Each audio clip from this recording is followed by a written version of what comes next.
Welcome to the Parsha Perspective.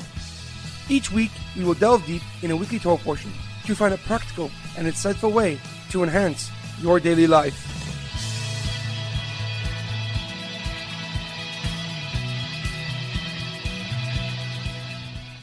Thank you for tuning in.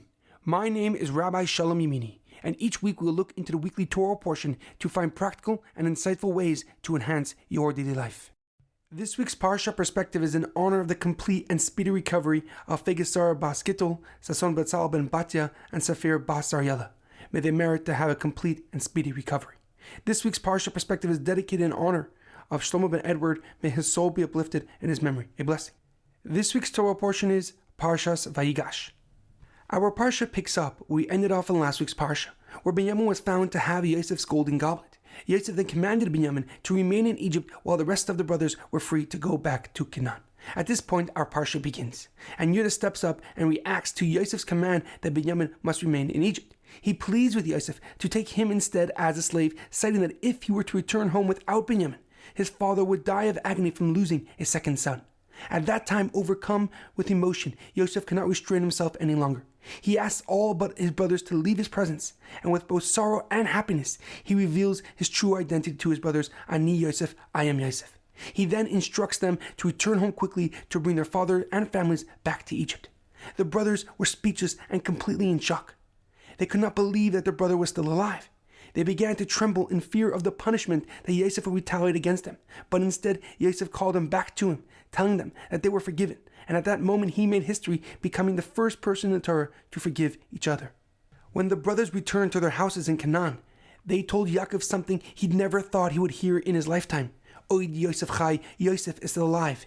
Yaakov was ecstatic and overjoyed as the pasuk says, Vatechi ruach Yaakov avihem, and the spirit of the father was revived. Before Yaakov began his journey down to Egypt, Hashem appeared to him and told him that he would go down with him to Egypt and make his family a great nation.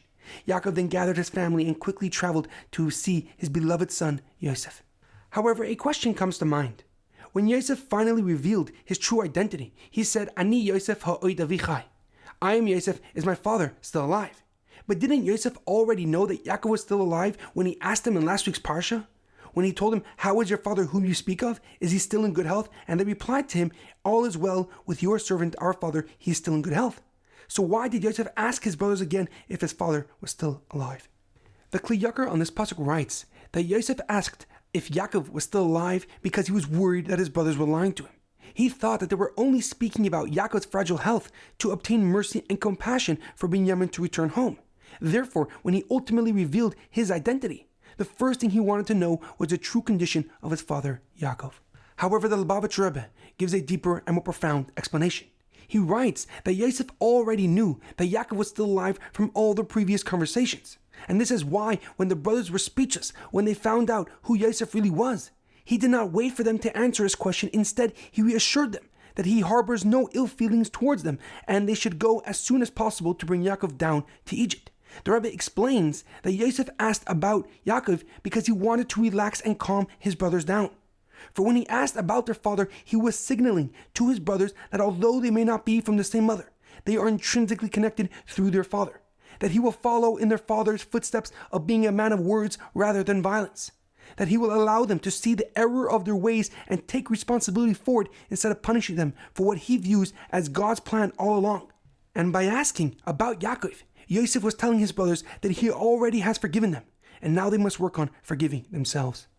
In our daily life and during such decisive times, we must remember that forgiveness is a hard thing to achieve, but even more difficult to give out. For when someone has wronged us, we typically do not want to accept their apologies no matter how hard they work to get it. However, we must learn to be more forgiving of others, especially if they wish to atone for their mistakes. For you can either hold a grudge forever or allow yourself the freedom to let go, move forward, and accomplish bigger and greater achievements. There is an amazing quote that I once heard. Forgive others not only because they deserve forgiveness, but also because you deserve peace. Have an easy fast and a meaningful Shabbos.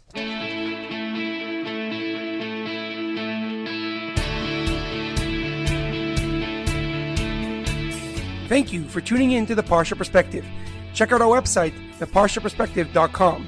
Send thoughts and comments to theparshaperspective@gmail.com. Till next time, thanks for listening.